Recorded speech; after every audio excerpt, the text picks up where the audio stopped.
Project for today is going to be this 97 Arctic Bearcat 454. It's been about a year and a half since it's ran, so we're going to go through the carburetor. I know when it got put away, the carburetor was leaking really bad, and I did check the fuel, and it was pretty much bone dry in there. With a little bit of moisture in there, but that's about it. So we'll pull the seat off it, get the carburetor off of there, and then it's got a shut off here in line, but it looks like it has a new shut off on the tank, so we're just gonna run a whole new line up to the filter here. The rest of the lines don't seem too bad. But here's the carburetor. You can kind of see it's been leaking with all this gunk and stuff that's over it, so I'll get you set up and we'll get started. Pull the seat off first. Lever under the gas tank on the right side. Then we'll have to pull that air box out of there. Well, at least the cover off of it. I don't think we have to pull the whole thing out, but hopefully we don't have any mouse nests. That filter looks really clean yet.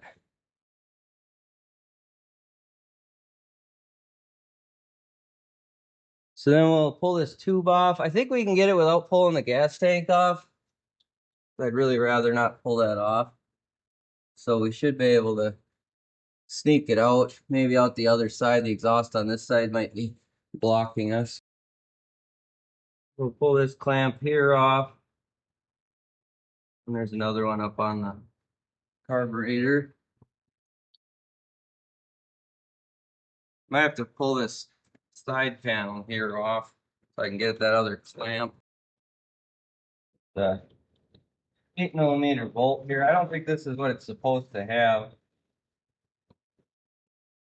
Those could be kind of stuck because all it is a rubber grommet that goes down in there. And then back behind here, there's a Phillips screw.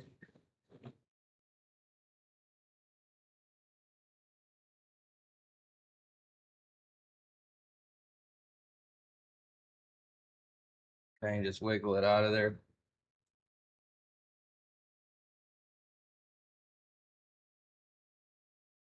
Pull the shift knob off.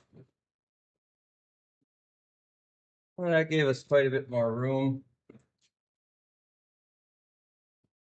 And there's a clamp down in here that's what I was after for that air cleaner tube.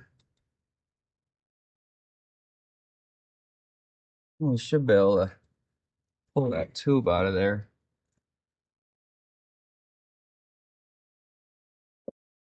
Looks like we got a crack in our tube there, which isn't good. You can see all the dirt around it. That probably was sucking dirt into the motor, into the carburetor. So we'll have to see if we can find a replacement tube for that.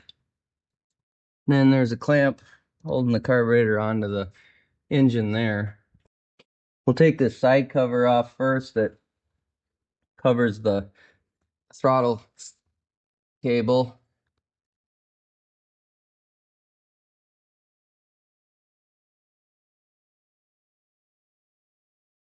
You can usually just turn the throttle up and then twist that little gold piece there. Sometimes this can be kind of difficult. There's not much to grab onto. And there's got to be enough slack in the cable. There we go. That piece comes off of there, so that's a piece that gets lost a lot of the time, and people will just jam the cable through the little hole there. That doesn't really work the right way, so you want to make sure you don't lose that piece. You could buy them online fairly cheap.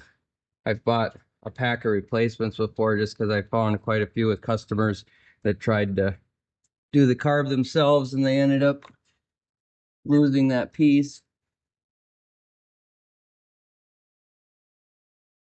I just loosen the clamp on the engine, and then we got to pull this choke cable out of there.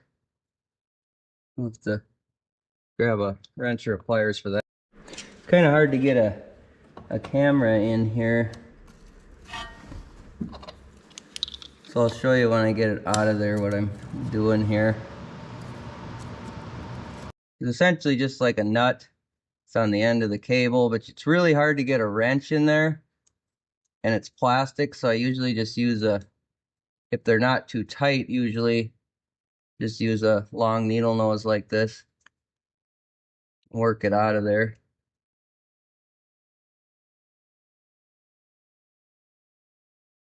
Sometimes this can be the hardest part of the whole process if those are stuck. This one's turning. Yeah, we pulled that out of there. So that's the little nut that I was turning. There's just no room in there to get a wrench or anything. And then there's the choke plunger, which that looks fairly clean. Those could be stuck in there if the plunger will corrode sometimes and make it difficult to pull that out of there. And there's just a couple of vent tubes. This one is pretty stiff. Breaking the line. I'll just put a new one on there. There's one on the other side too. They're both pretty petrified. That one actually did come off, but they run through these holes up here. They're right here. These are both vent lines, but they're pretty hard as a rock, so I'll just probably put a couple new pieces on there. And we'll see if we can sneak the carburetor out to this side here. Throttle cable was holding us up.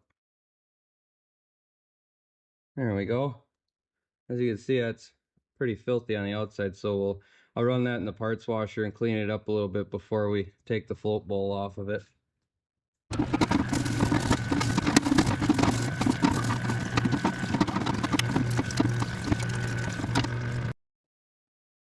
Alright, I got the carburetor all cleaned up in the parts washer. Now we can take it apart without getting a bunch of contaminants in it.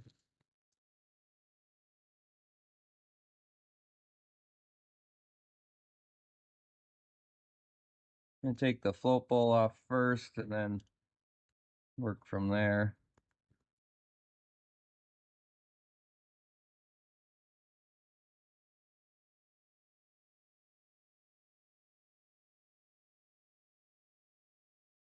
It doesn't look too bad. There's a little bit of junk down in there. We've got to push this pin out.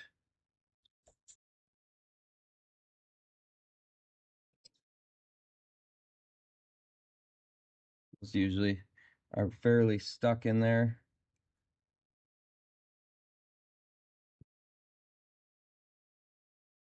Lost the needle off the float there. It doesn't look too bad. It's a little bit hard. They kind of, if they get ethanol fuel in them, they'll harden up. Even without ethanol fuel over the years, they'll harden up. But it's really not looking too dirty. Take this pilot jet out.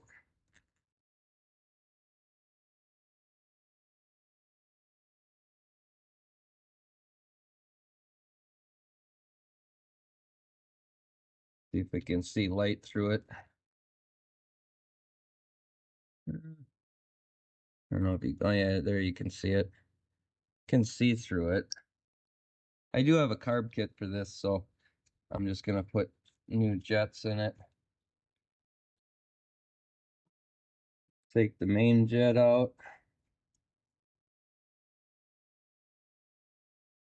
It doesn't look too bad either. There's a little washer underneath that. You want to make sure you don't lose because the kit doesn't come with that. Then we'll take the needle seat, has a a Phillips screw here you could take out, and then you can pop that seat out. And most of the kits should come with a new seat.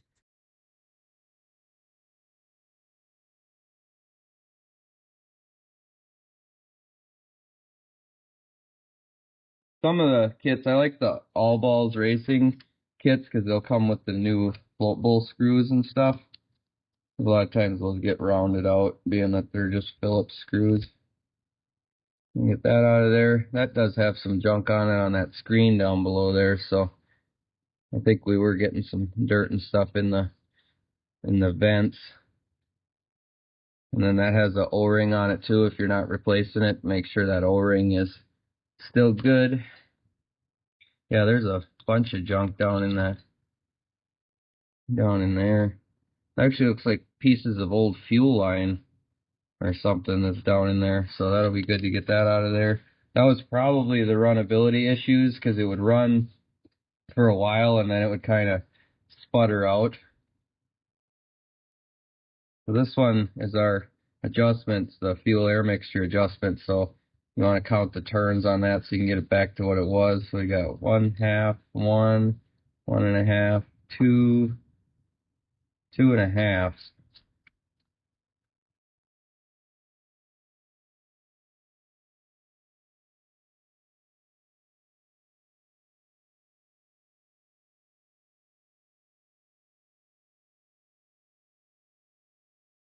There's the needle. And there's a spring down in there too. Sometimes be hard to get out of there, but the kits usually come with a new spring too. And then there's a little washer and a O-ring down in there that you want to get out of there also.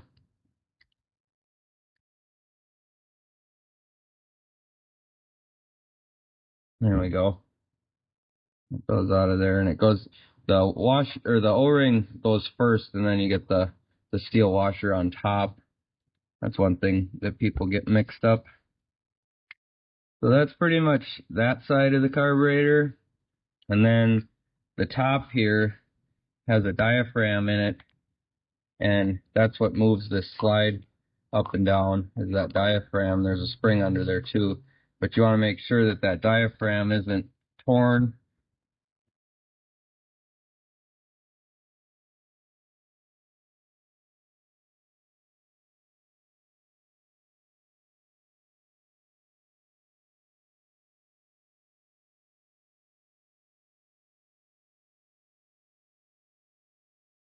There's the spring, and that's the diaphragm. A lot of times they'll tear around the edge because that's where the most movement is. So, or right down in there. So you want to make sure there's no tear in it. That actually looks okay. You can see like the scoring from it getting dirt in there from that ripped boot. So it was ingesting dirt, so that's not good. And then here's the needle on that slide, and that pushes up and out. Most of the time you don't really need to replace that, but there's a spacer underneath this clip. You can adjust the height up and down, and then there's the piece on top. It looks like we're down quite a ways. I don't think I adjusted that when it wasn't running right, so we'll put that back in. That looks like it's in okay shape still. Then there's also a little jet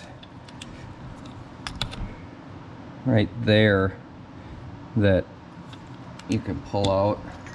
That's usually not plugged, but I have had a few that were plugged, so that one is super tight, so I don't think we're gonna get that one out of there. So rather than wrecking it, I'll just run a piece of wire through it. A lot of times if stuff like that is stuck, you're better off just leaving it alone unless you really have a good plug that you can't get broke free with shoving wire through it. So other than that, it looks like we got it pretty much tore down. We'll throw all this stuff in the ultrasonic cleaner. I'll let it soak, and then we'll start putting it back together with our carb kit. This is done soaking in the parts washer. It's been in there about 40 minutes. So I get this pulled out of there, and then I like to rinse everything off with carb clean to get it good and dry and clean it out a little bit more, and then we'll start reassembling it. So we've got it all cleaned up, especially down in there that had a lot of junk that was stuck right in the tube where the fuel comes in. So it actually looked like a bunch of pieces of old gas line or something. So now we'll start putting the jets back in. These jets do have numbers on the sides. You won't be able to see it with this camera. I can't get close enough to show you how small those numbers are, but this one's a 142.5, which is a little bit bigger than the original that was in there, but it'll make it run just a little bit richer. If it's too rich, I can adjust that needle height, because that runs down into this main jet. And then the pilot jet that I had was I think it's a 40, and that's down on the side here. But these kits, they come with a bunch of extra jets, so you just got to make sure you match up your size. Otherwise you'll end up having it running lean or rich, whichever size you go the wrong direction.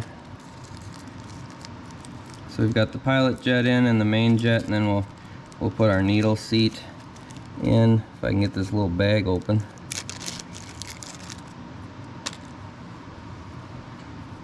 So you can see that's just the same as the other one. I do usually put a little bit of lube around this O-ring before we slide it in there. That helps so we don't end up rolling or tearing that O-ring. So I just put a little bit of motor oil around that. And you just press that down in. This kit doesn't come with a new screw for holding the needle seat in, so we'll have to reuse this old one.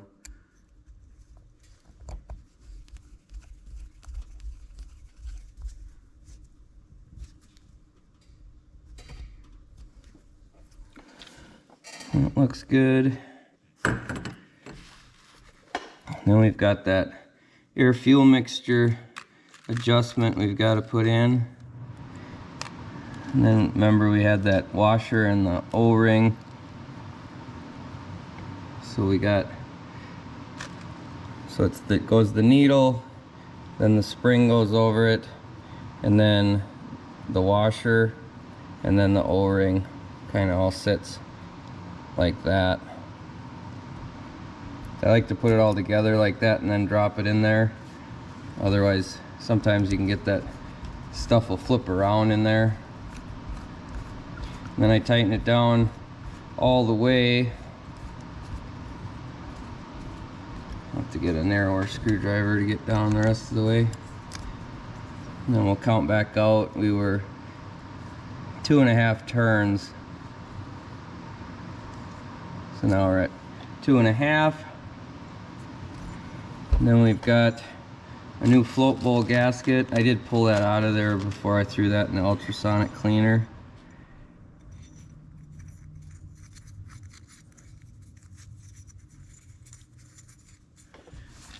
And we'll put our floating needle back in. That just kind of hooks on here.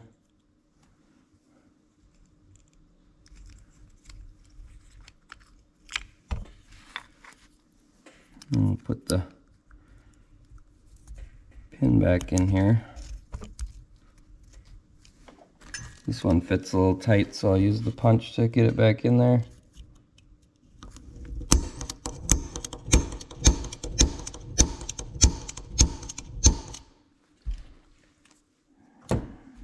And we can put our float bowl back on.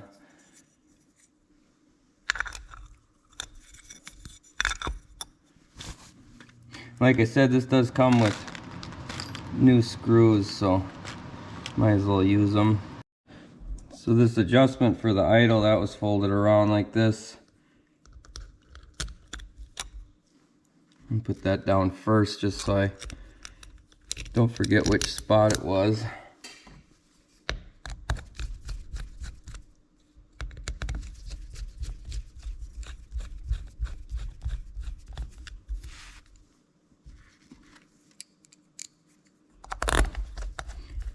These Arctic Cat four-wheelers, a lot of people get it mixed up that they think Arctic Cat actually was building their own four-wheelers by this point, by 97 like this, but it's mostly a Suzuki four-wheeler. They did build some of their own components on it, but the engine and drivetrain is basically all Suzuki parts that Arctic Cat bought from Suzuki. The older ones, it's a little more obvious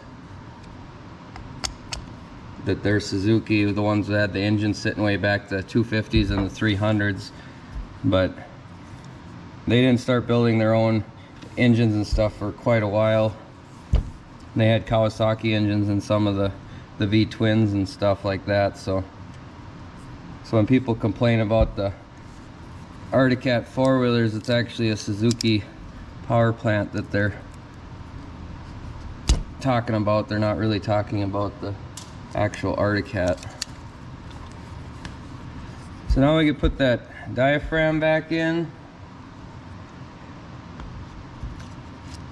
And there's a little bump out right there. You can see there's a bump out right here too, so you know which direction it goes. Then you want to make sure that that needle falls down in the middle. I've seen it where it pushes it up sometimes, and then they put it back together and it's crooked in there, so it's not working correctly. We'll actually flood it out if that needle's up too high. Slide our spring back in there and the cover on. Come with new screws for this too, so we'll use those. I've actually got a Suzuki Quadmaster 500 in here that I've got pretty tore down. I'll show you the engine on that. You can kind of see that they're the same engine by comparing the two.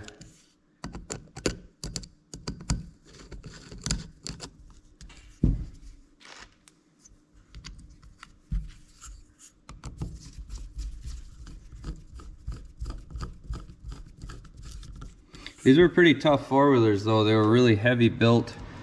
A lot of these 90s four-wheelers were built a lot heavier than any of the stuff in the later 2000s. They started getting a little cheaper on their, like the racks and stuff were all plastic or fiberglass after a while, and they were only rated for like 40 to 60 pounds or something like that. And these old ones, people load them up pretty good, and the racks are usually not all bent up or anything.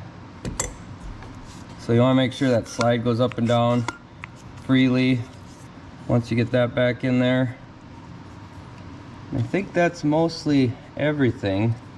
We'll test that float needle real quick, see, make sure that holds pressure.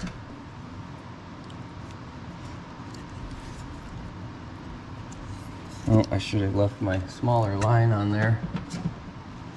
This has 3/16 line. It's not 1/4 inch like most four-wheelers and stuff are.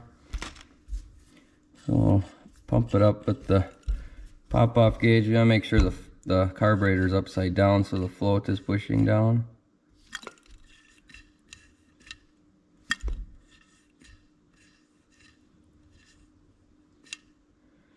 So it holds about 5, but then it pops. We'll just hold it for a second and make sure it stays. Yeah, that should be fine. It actually, with the pressure of the gas, with the float pushing, it actually does hold a little bit more pressure with gas in there than it does when you're just testing it dry like that. Then we've got a hole in our little plug here, it looks like. We'll have to get something for that. So that'll cause an air leak right there. That's another thing to check on these, especially they're getting to be older machines now, so boy, that's really rotten and gummy, that.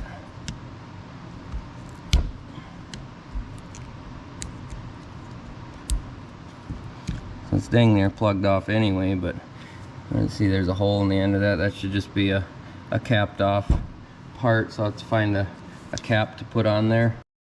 So I'm going to try a trick here for making one of these caps. You take a piece of fuel line like this and heat it up, and then pinch the end with the pliers and let it cool, and that should usually mold it together. We'll see if that'll actually work.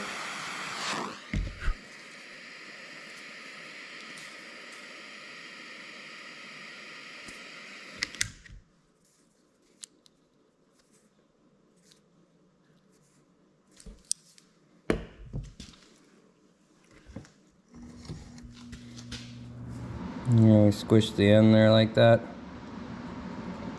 It seems like it's a pretty good hold. I'm not 100% sure if I trust it or not, but I have seen people do this before, so I'll just give it a try.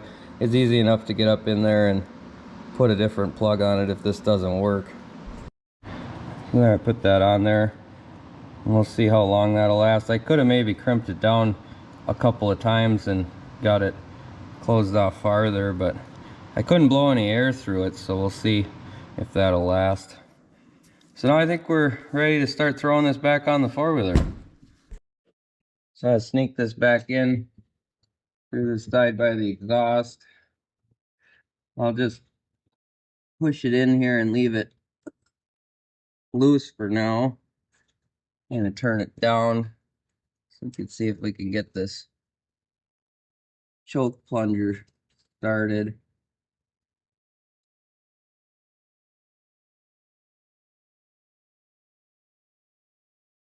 Like I said, this is one of the harder parts of the whole thing, is trying to get in here to get this started, especially being it's plastic. You don't want to cross thread it. I think I got it started.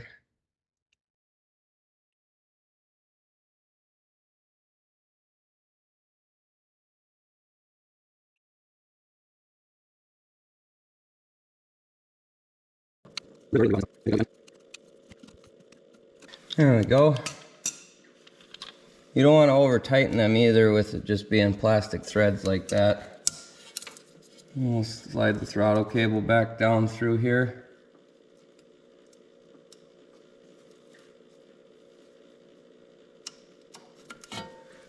Like that. We'll put our little piece back on the end of the throttle. There we go. I always like to test the throttle out after I get it in there, just to be sure we're not sticking or anything. That's about the last thing you want, is to get it all put back together and fire it up and have your throttle stick wide open on you. I'm gonna put these screws back in this little cap. I probably should have washed that cap off too. Now it's the dirtiest part of the whole thing. And we were missing one of our screws for this cap also.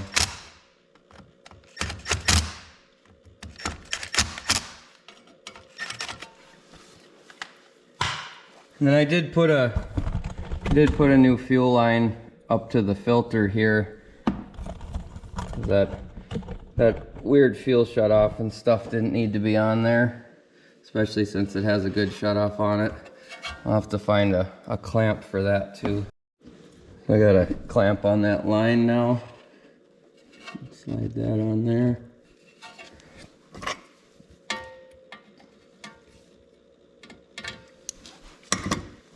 And I'll have to zip tie all this back in place. I cut the zip ties to put that new piece of line on there.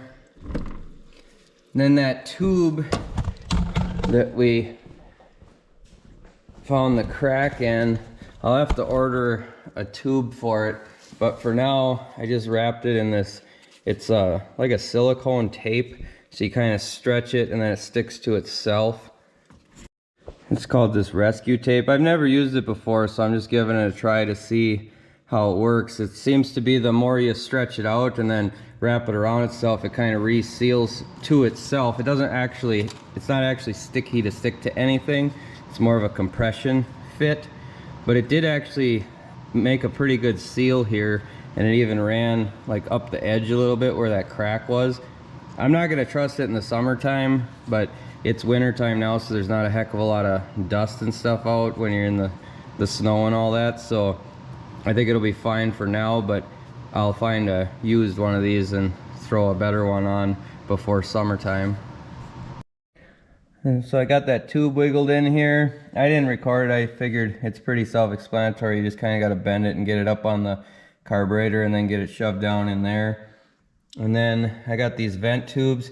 This isn't really where they were. They kind of came out of a hole right here and just stuck kind of out, but I wanted to get them up a little bit higher like that. And that way, when you end up going through like water or anything, you know you can get up to about here before it hurts anything. The air cleaner snorkel goes up higher, but if you start getting where there's water over these vents for the carburetor, you'll start putting water in the carburetor and it'll kill the motor anyway. So, and then we'll check the oil real quick. It's just a sight right here, a sight glass.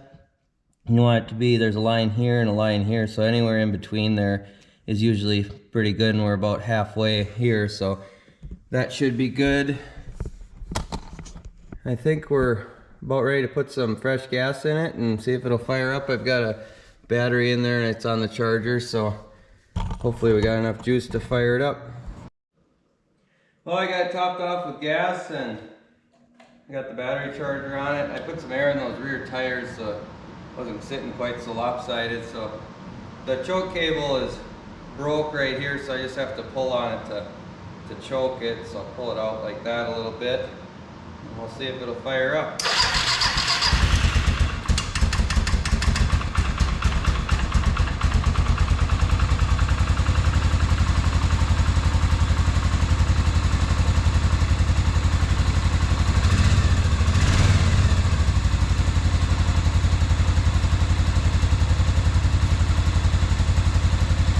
Started fairly easy. Barely cranked it before it fired up. I'll let it idle for a second, make sure it runs okay, and then I'll put that side cover back on and the seat back on it, and then we'll go see if we can take it for a spin. Well, I got it put back together the rest of the way. I got it outside and it seems to be running really good, so we'll do a little test drive with it.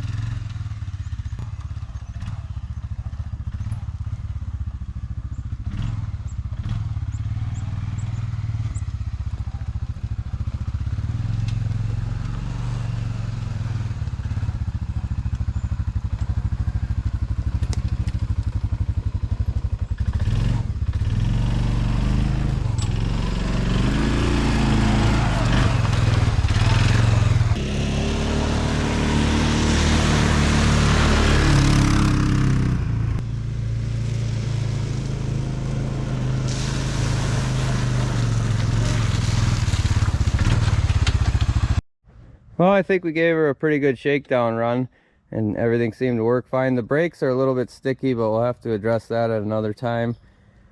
I can't resist going through a water puddle like that. They're all over the place right now. It's December and the ground is frozen and we've been getting rain and it melted all the snow pretty much. I'm just making puddles everywhere. But that's going to do it for this one. If you like this sort of thing, like the videos and subscribe to the channel, and we'll catch you on the next one.